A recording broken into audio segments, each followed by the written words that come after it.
Well, always good seeing you guys.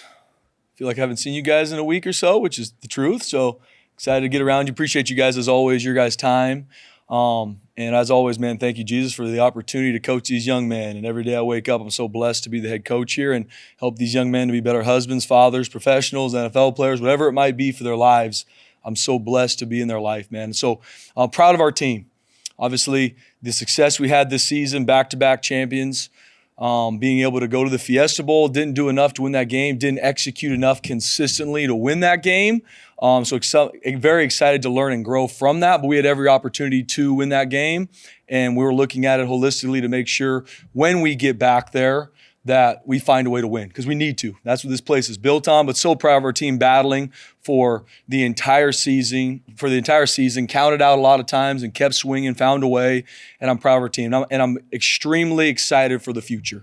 And that's the biggest push for me. I'm proud of our team. We're going to have a really good team next year. We're going to continue to add pieces and find different guys that fit this place. And that's my message to recruits and staff is this place is different. And to be a part of this, it's going to take everything. No different for a young man. Met with a lot of different recruits over the past month. And it is not a sales pitch. It is, this is us. And if it doesn't fit you, there's 132 other FBS schools that you can go play at. But this is how we do it here. And it's got to be all chips on the table to want to be a part of this team, want to be a part of a family, and want to be the best version of yourself. And I tell them, because if you don't want that, you're going to hate me, because I'm going to be involved in everything in your life. And those are the coaches we hire too. So proud of our team this season. A lot of things that being able to reestablish some standards here at Boise State football and continue to push forward. I'm so proud of our players and our staff on being able to do that. Now I'm excited to now the groundwork is laid to continue to grow forward, because I really truly believe the best is still to come, and that is our job, and that is my passion. That is our calling here, and excited to continue to do that going forward. With staff changes wise, very, very excited for Nate Potter to be our offensive coordinator. He's a guy that absolutely has earned it. And offensively, we are going to continue to be one of the most explosive offenses in the nation with him at the helm. I've been around Nate for a long time, and one of the best coaches I've ever been around, from developing players to schematic mind, run game, pass game, and being able to attack defenses. There's not a lot of offensive coordinators that know how to attack a defense. It's not just out there running plays and let's throw it out there and see if it works. Like, Nate Potter is going to attack defenses with the staff we have, and we've got a great staff around him. And you guys have seen that. Excited for Matt Miller to be promoted to co-offensive coordinator, and very excited for Zach Hill to be back at Boise State. He's a guy that I actually talked with last February when we had an offensive coordinator position. I talked with Zach for a little bit about it. I think the world of him. I worked with him for 3 years here, 17, 18, and 19, and seeing not only his work from an offensive coordinator standpoint, but I believe he's one of the absolute best quarterback coaches, one of the best quarterback developers in the entire nation. I believe that, not because that's what somebody told me, because that's what I saw in person, and that's what I've seen him do. And so very, very excited to get Zach Hill back. That's a huge addition to our staff. Another thing that you will see later today is Tim Keene, our offensive line coach, is going to be promoted to run game coordinator as well. So very excited about some of the pieces we put in play. And Dirk Cutter will still be a part of our staff in a senior analyst role, so he'll still be involved with this team and with our offense moving forward.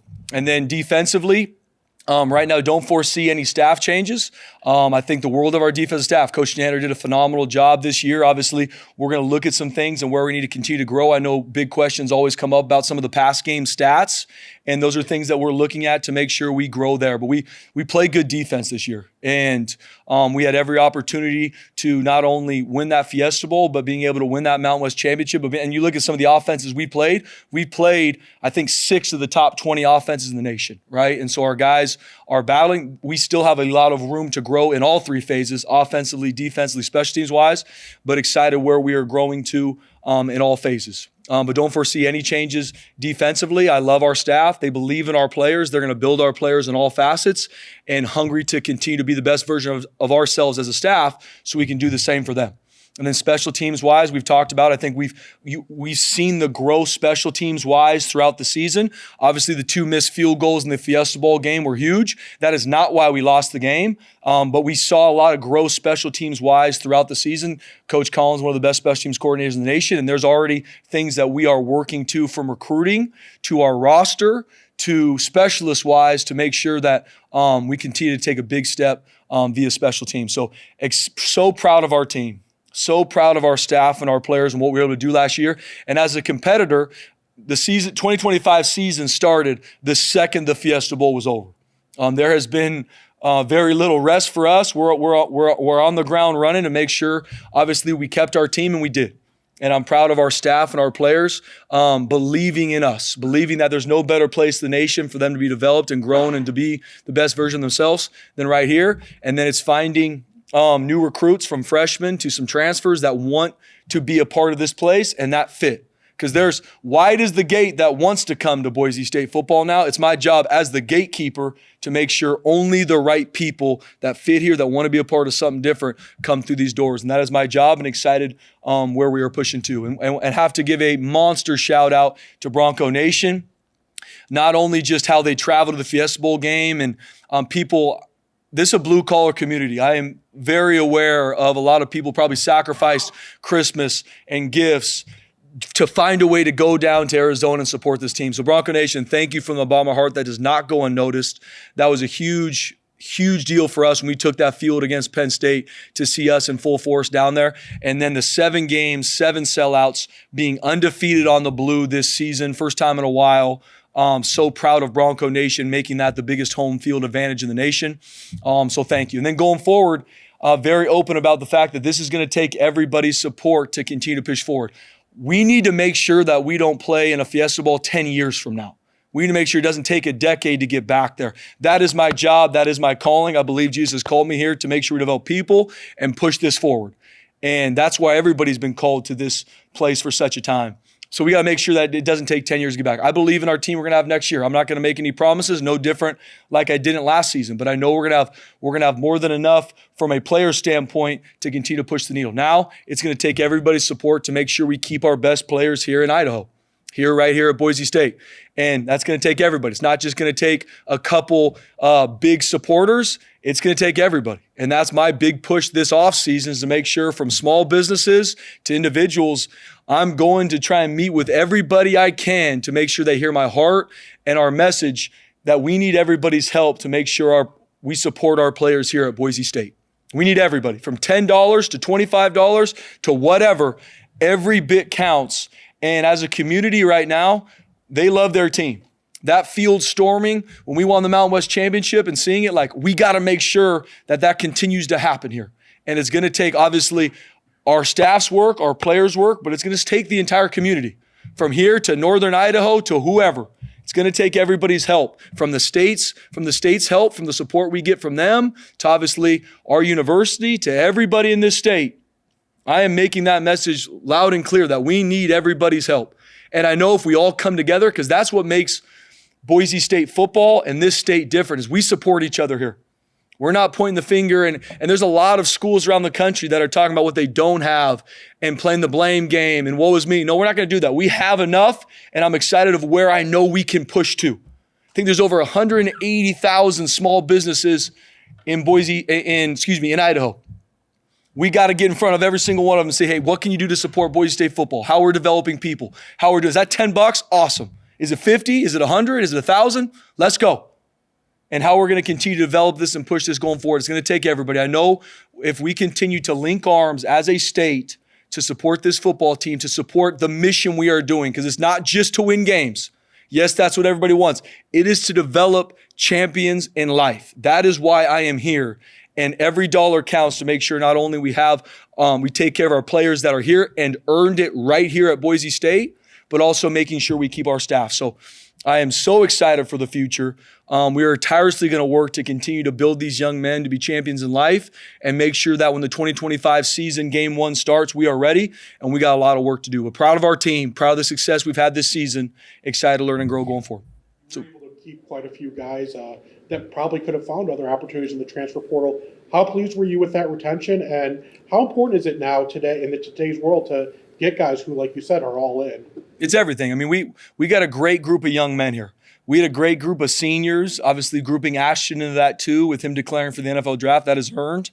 But we got a really good group coming back too that loves this place. And that's where I start every single conversation with my players is, do you want to be here? And every single one of them said, Coach, I want to be at Boise State. This is where I know I'm supposed to be. And the landscape is there's a lot of things pulling at these young men, telling them what they should be thinking about, telling them what they think they should be doing. And these young men, man, it's family. They said, Coach, I know I want to be right here at Boise State. And then it's my job to make sure we continue to develop them better than anywhere else in the country, from our staff to our support. And then that's my push from the community to make sure we continue to raise financial support to make sure there's no better place for them than right here. But I'm so proud of our team, so proud of our staff and our players, because there was no hesitation. Coach, I want to be at Boise State. I know that's the best place for me, and let's go to work. And I promise you, we have our guys will be back in town Sunday for a team meeting. We'll have our first official team meeting in regards to kicking off the season on Wednesday. And we're going to hit the ground running on Thursday. And I promise you, our guys are going to be humble and hungry to continue to learn and grow. That's our team.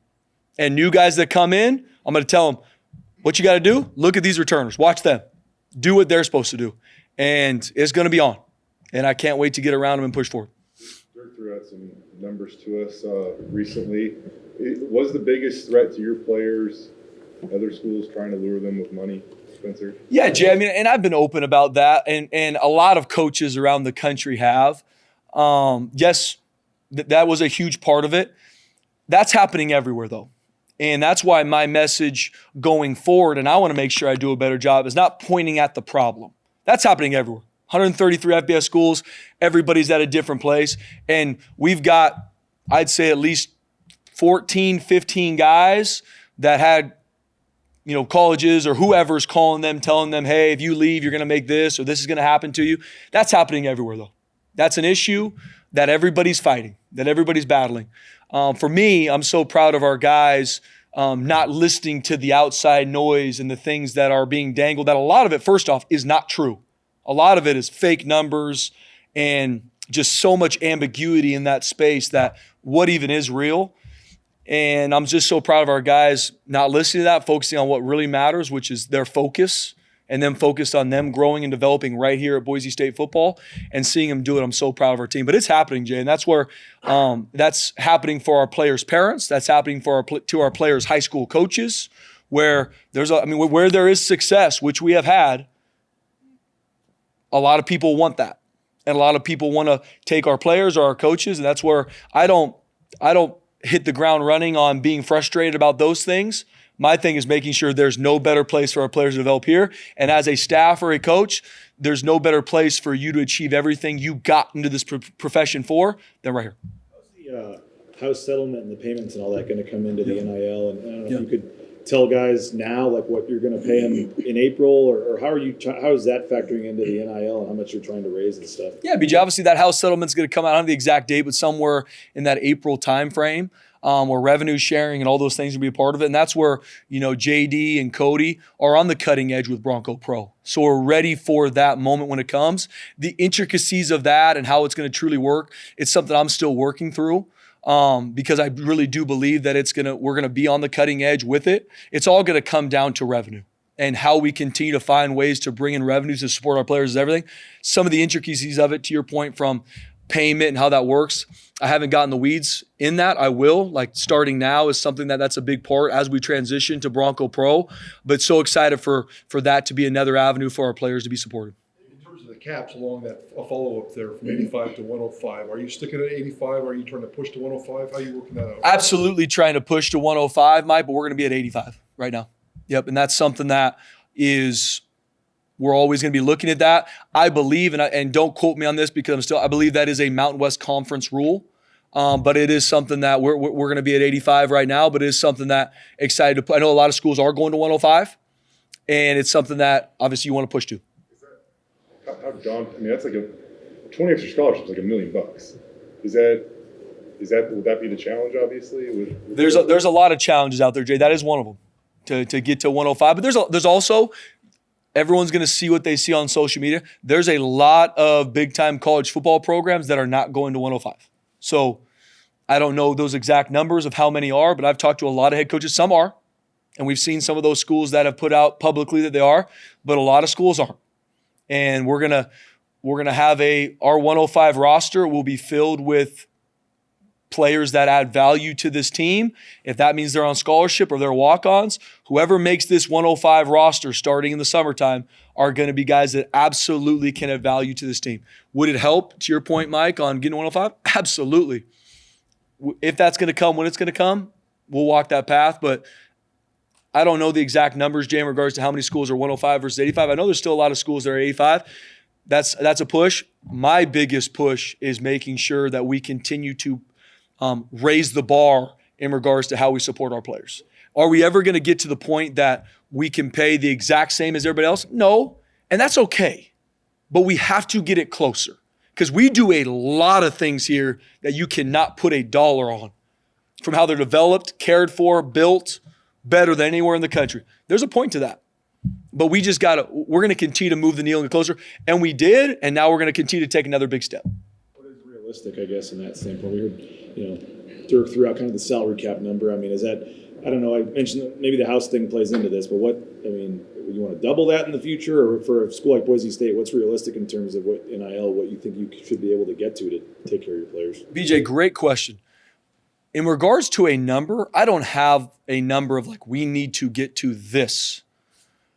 I am really excited to hit the ground running this offseason again from a fundraising for our players for this place, because I really do believe if we can get everybody involved, which is a daunting task, but if we can get everybody involved, I believe people are going to be shocked on what number we can get to support our players from a revenue sharing standpoint, support our staff.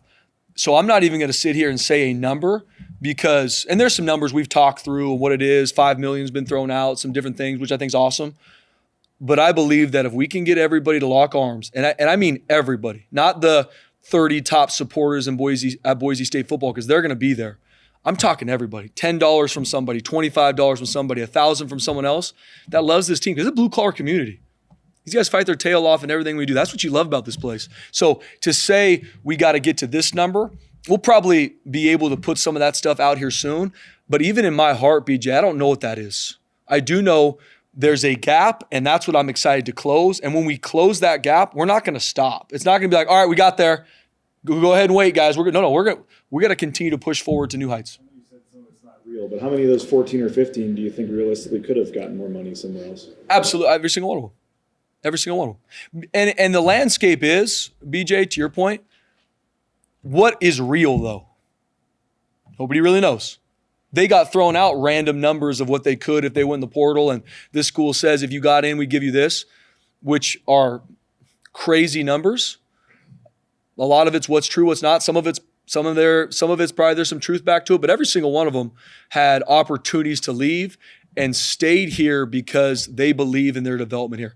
And we're continuing to push this bar forward in regards to how we support them financially. Our perspective, Spencer, what makes Zach Hill a good quarterback coach? Yeah. I mean, the fit, obviously, you wouldn't have hired him if it wasn't for the fit. So I want to know what you think about him as a quarterback coach. And I guess the follow-up to that is, the NCAA stuff, the show cause, the recruiting stuff. Can you kind of clear up exactly what you know? Yeah, absolutely. So in regards to Zach, being around him for 3 years I was able to see firsthand, not only, and at that point he's the offensive coordinator, so being able to see him operate and lead an offense was awesome. Being able to see him be on the cutting edge to very similar to our offense right now, right? Kind of in the bones of Boise State, seeing able to be on the cutting edge there, but seeing his development with Brett Rippon, with Jalen, with Hank, and I'm sure I'm probably missing one on the road, seeing them where they started and how they continue to grow and improve week to week, year to year, was really impressive for me to watch, and how he did it too.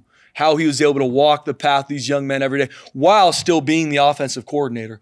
And so, and I've also, even prior to that point, that's my personal opinion, watching it with my own two eyes, Mike, but then making a lot of calls across the country on guys that have worked with him, from the Seahawks to Arizona State to even at Eastern Washington, some guys that he's been around. he's got a really good reputation even outside these walls and being one of the best quarterback developers in the nation.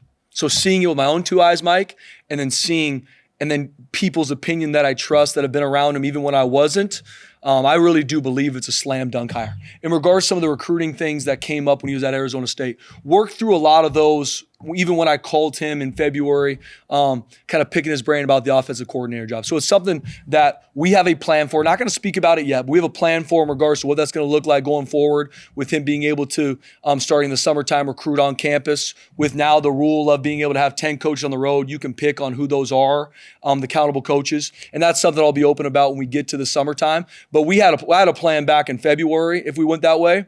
And we have a plan now that I know will keep us on the cutting edge recruiting-wise.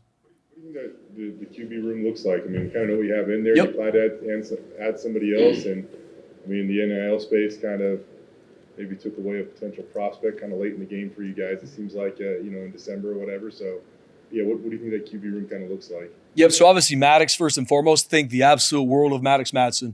How he played this year, how he led our team, an absolute relentless competitor, and he is going to take another big step this year. And Maddox Madsen's best football is in front of him. I really do believe he's one of the best quarterbacks in the country, period, point blank. Being able to have Zach Hill here as well, to be able to continue to push his game forward, because I know he will. I mean, Zach Hill is a quarterback developer, and a guy like Maddox Madsen who thrives on coaching, who thrives on being held to high standards. Maddox's best football is in front of him. In regards to the rest of the room, Max Cutforth is going to be put on scholarship starting this semester. He's earned it. I believe in him, and I actually had that conversation with him 2 hours earlier today. And then Caleb Annette's a young freshman that was on scout team this year that we think the absolute world of. And then going forward, there's a couple other things. Zeke Martinez is a guy that's going to be coming here as a walk-on, starting here in a couple days. So excited to get him here on campus. And then we're going to go out on the road and recruit and see what the 25 situation is. Our goal right now is to go find a 25 quarterback or someone from the transfer portal that fits what we're looking for. Does that make sense? And that's going to be kind of our push going forward. Do you feel good, I guess, with Max as that number 2, or do you need a guy that can come in and push Maddox and really compete there?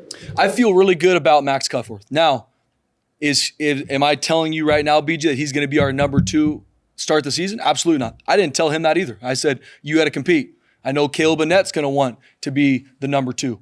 And hopefully both those guys at some point want to start here. And so that's my message to all of them. So I believe in our quarterbacks we have currently here in this building, but we are going to continue to go out and find the best fit that fits here. The reality of the quarterback recruiting space is if you are going to go out and try and find the right fit in the transfer portal or junior colleges, those young men are going to want to come in a situation where there's not a returning starter. Majority of those players, right? So when you have a returning starter that's had the success that Maddox has had, it's hard to find the right guys that want to come in and compete and add value in that room, which is fine because I'm very open about where it is and who we have in this room. So that's where as we go through January, we're going to look to see the absolute best 25 freshmen that we can sign in February and or a junior college transfer portal player that fits this place and knows what it is. So much of it for the quarterback is going to be the fit and do they want to be here and compete. And that's where I've got a bunch of names that me and the offensive staff have worked through, and we're going to walk that path in January. Clarity. I see 5 pretty good names out there for the running back room. What's your plans for the running back room? Yep, still something we're working through, Mike. Obviously, right now, through finishing the season, Mike, keeping our team, which I'm so proud of our players and our staff, and then some of the recruits that we've brought in, we're going to get to work. And you guys know me. From transfers to people that have not been here, I'm not going to speak to it because I haven't seen them do anything in front of my own 2 eyes. Now, we go through spring ball and we finish spring ball, Mike. I'm going to be able to speak to a lot. I think we got some really good guys coming in. I believe we've got some of the best running backs in the country right here at Boise State football right now.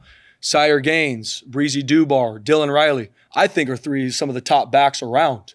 And we brought in a couple really good ones too. But I haven't seen them do anything here.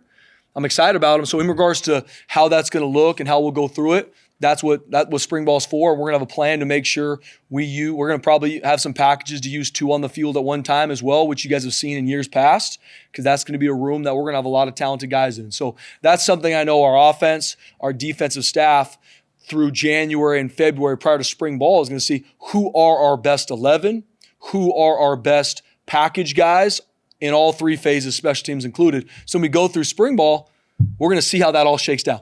And then when we leave spring ball, and I told every single player on our team this, no different from our recruits. When you leave spring ball, you got a really good idea of your team. You got a really good idea of depth charts. And then to your point, Mike, how the running back room is going to shake down, how these other maybe position battles are going to work out. We'll have a really good idea at the end of spring. What was the conversation like to your returning running backs when you went out and got not one, but 2 transfers? And those guys are probably thinking they're going to take over as RB1 or be there, and then you bring in 2 other guys. How'd that kind of go, and are you kind of covering yourself in case one of them decides to leave, or just what is are you expecting all 5? Obviously, they're all going to be here now, but what's kind of the big picture, how they're all seeing this? Yeah, I mean, I'm very open with all our guys. No different in one-on-one meetings to everything we do. We carry 5 scholarship running backs. That's what we carry here. You lose Ashton, you lose Tyler Crow. So we are going to recruit how many? 2. I tell those guys that. And is that going to mean freshman, transfer, junior college? So guys, we're going to find the 2 best that fit this place that want to come in and compete. So I'm open with them. So they know, okay, the coach is going to make sure that we get, because we need 5 of the best around. And that's different at every position from a number standpoint, but that's how I do. I'm very open with these young men. And I say, how you control it is you come and compete. And the guys that have been here that know our offense, that know what it is, are going to be given every opportunity to compete. And my goal is to continue to find guys to come in here and push the standard to where everybody in the room grows and develops. But that's been my message, BJ. And that's across the board from a transfer to a freshman.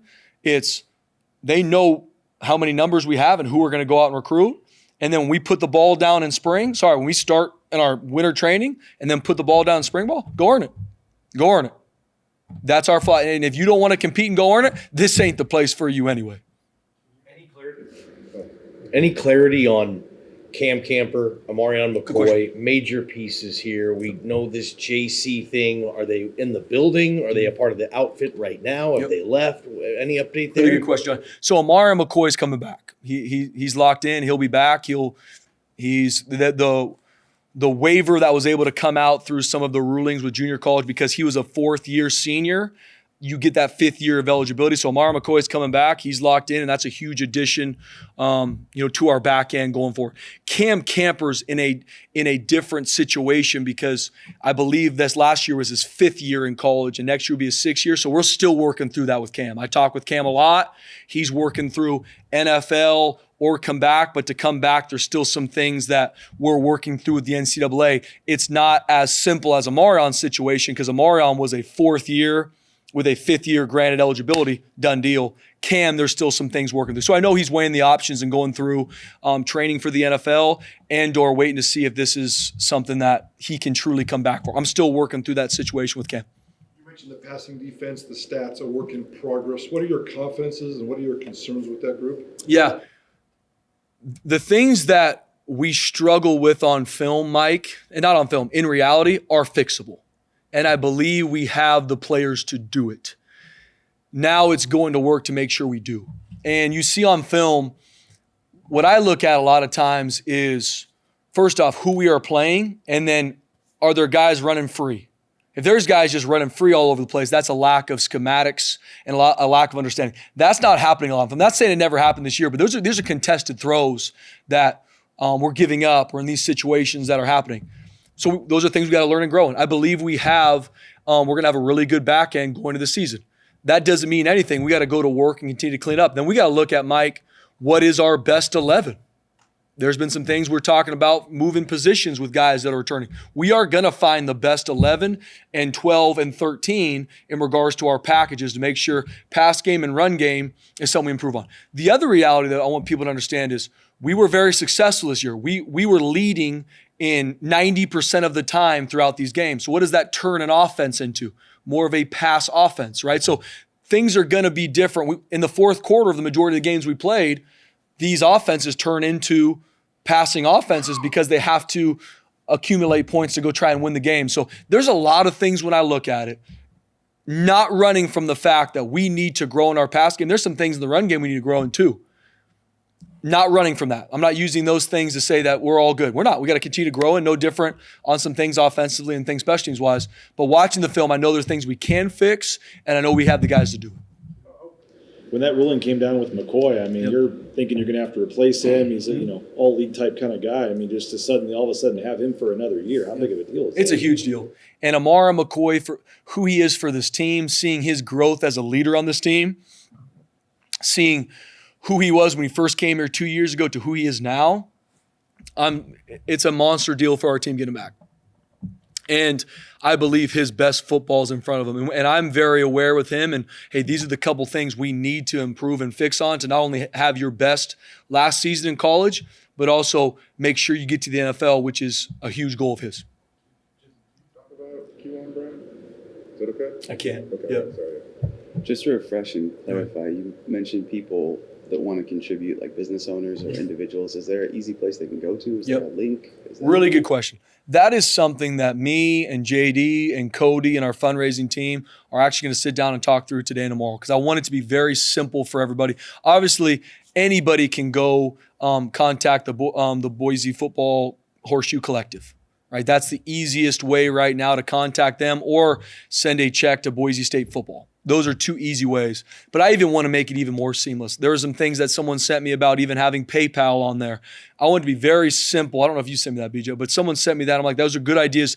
I want it to be as simple as signing up for Netflix for somebody to be able to support our team. Not only just lump sum, but even monthly. Like, I want to create a lot of opportunities, because there's a lot of people that want to help this team, help our players. And it's not just the guys with quote unquote that are our big supporters. It's going to take everybody. And I want to make that very easy. And so when we do create some of these things, I will be in front of the media to make sure it's very open for everybody to know what that looks like. So in terms of the offensive and defensive lines, is it fair to say that the offensive line, one of the priorities this summer, this offseason, will be to find a little bit more athleticism, to get them out in space and get to work a little bit more out there? And then the defensive line, especially the interior part, and maybe a complement to JVM, a little bit more physicality in the defensive line? Yeah, good question, Mike. Going through it, the month of January is a big self-scout month for us. Obviously, we did a lot of that even prior to playing the Fiesta Bowl with that break. But when I look at our offensive line, obviously losing Ben Dooley, who's such a big leader and such a big mentality player for us, Mike, that is something that we have to look to replace. We've got answers for it. But so excited of the group we have coming back offensive line-wise. What we were able to do run game and protection-wise with only losing one offensive lineman is very exciting for me. And so now, yes, being able to improve how they play in space, being able to create more competition in some of these roles to grow these guys, keeping them healthy long-term. So we got a great group, great leadership in that room too, from Mason Randolph, Roger Carrion, Cage Casey. I mean, three of the top leaders on our team last season coming back, pushing that standard. So there's going to be a lot of things that I know Coach Keen's excited to get with them on, from playing in space to different techniques that just we weren't consistent enough on, and some of the things that we did really well, how we build into it. And then defensive line-wise, the interior of our D-line is the biggest point of emphasis, right? Braxton Feely, one of our best players, our entire defense coming back, huge part of that. Jaden Virgin, one of the top edge players in the country, huge part.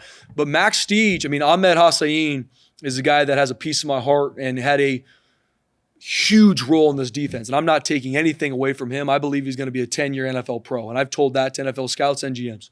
But I believe Max Steege is going to do a really good job for us. And the times he's gone in, who he is as a competitor, who he is as a football player, I believe his best football is in front of us. So, and then there's some young D tackles that did a good job. We've obviously been able to bring in some D tackles that I can't speak to yet because they haven't done anything yet here. So our front is going to be a huge point of emphasis. And then obviously with Andrew Simpson and Marco Notariti coming back, it's going to be huge to have those two linebackers as an anchor in the middle of our defense. So something we're going to be moving some guys around in spring. Who are our best 11, and defensively maybe 12, depending on some of the different packages we use. So we have some ideas, but we're going to work through those through January, February, and then you guys are going to see it in spring ball, kind of see where these guys are at. Jay, go ahead. A couple more. What were your conversations like with Prince Strong? And then just to be clear, was he truly the last, or was he truly the only one of your regulars that you did lose to the transfer portal? Yeah, he was, Jay. And with Prince, I love Prince. All I can speak to is I know Prince wanted to be here, but in this landscape, there's a lot of people involved that can pull at your heartstrings and mentality. But I love Prince. I wish him absolutely nothing but the best. I do believe his best football is in front of him, and I do really believe his heart was here, but excited for him and where he goes next.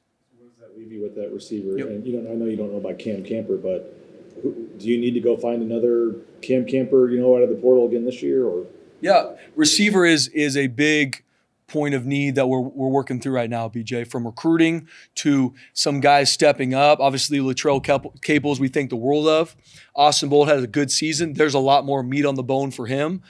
So those two for sure. Chase Penry, Ben Ford played a lot for us and need to continue to play more. So feel really good about that core. And I think Cam Bates, our true freshman, you're going to see a lot more of Cam Bates. I mean, Cam Bates, I think, could be one of the better ones we've had here. Then we brought some guys in, and as the freshmen and as we bring transfers in, we're going to see how they compete. I'm not going to speak to him. Chris Marshall, him being healthy and him being able to compete the way we need him to in spring ball. I mean, he's obviously one of the most talented receivers on our team, but he's got to be able to do it consistently. And I've had really good talks with Chris, and I'm very, very excited for his spring and him being able to do it consistently. We'll see what happens with Cam. We'll kind of walk through that process, but it is a position that we are looking at to find the best around to come in, BJ. Chris is all in and sticking around? He is, yep. Okay. And that's something we'll continue to walk through. Obviously, last season didn't go the way he wanted, nor we wanted it for him. And that can go a lot of different ways. But Chris has grown a ton in his time here. He's done everything we've asked him to do. Obviously, some injuries hit, some things didn't go his way, or some things that didn't go the way we envisioned last season. But like I told him, we talked a couple weeks ago before the bowl game. At that point, that's old news. That is what it is. You've been here for a year. You know what it is. Now it's how do we grow from this? How do we get your body and everything right to where we don't get injured, to where we can go be our best? Because he's got all the skill set in the world to be, one of the top receivers. He's just got to go do it consistently. And I can promise you this, Chris is very excited to, and I love that young man. I love his heart. I love him being here. We just got to be consistent daily, and he's excited to do that, and I'm excited to see his spring. Replace Jonah, and is that person on campus now or on the team now? Potentially here now, Mike, from either guys we've recruited and or as we go through spring, going to be something that we look at completely. So that's a huge point. We got guys that are going to compete for the starting. And once again, you guys know there's two jobs here now. There's field goal kicker and who kicks off, because that is something that we are going to get fixed. And so that we're going to compete with guys on campus. I think we have the guys here on campus right now to do those. If we leave spring and we don't feel as confident, then we're going to make some adjustments. Yes. Spencer, now the season's over. I don't know if you can comment on Sire just a little bit more, but how close is he to playing? I mean, if you guys are playing today, Yep, Sire would be playing if we play today. Can you get the offseason running, I guess? Yes. When we start winter workouts, Sire Gains will hit the ground running, and I am so excited for him. Obviously, breaks your heart when one of your players gets hurt and loses a season, but I also believe God never says oops. And Sire fought his tail off to get back, get healthy, and he was right on the edge of being able to be cleared to play in the Fiesta Bowl. Wasn't cleared. We were very positive that if we won that game, he'd be able to play in the Orange Bowl today. Obviously, we didn't get it done to play in that game, but he will be full go come this offseason. And Sire Gains, it's time. And I can't wait because of how he's wired and who he is, his skill set, the nation's going to see a lot of Sire Gains. I talked to Chris, and do you have an early enrolling number? I believe it is, Mike, off the top of my head, I want to say 15 is what we're bringing in right now from freshmen to transfers from an early enrollee. I'll get back to you on that. It's either 15 or 16, I think. Yeah. Okay. They'll be here on Monday, Sunday night? Yep. We know how important retaining your coaching staff was. Was that pool increased to keep those guys or anything? Absolutely, and JD has done a phenomenal job, and that's a big push. It's not just where we are at from a salary pool standpoint. It's you got to look across even the new Pac-12. Like, where are their salaries at? Where do we need to get to? Because winning back-to-back championships, doing some of these things, the only way to continue to do that is to push the bar financially from taking care of staff, and obviously very open about what that means in regards to taking care of our players. So I appreciate JD so much. We've been able to push that salary pool forward. It's even something that I'm going to continue to work to push you more. And me and Jeremiah are lockstep in that. Cool. Thank you guys. Thanks, Coach. Appreciate you guys.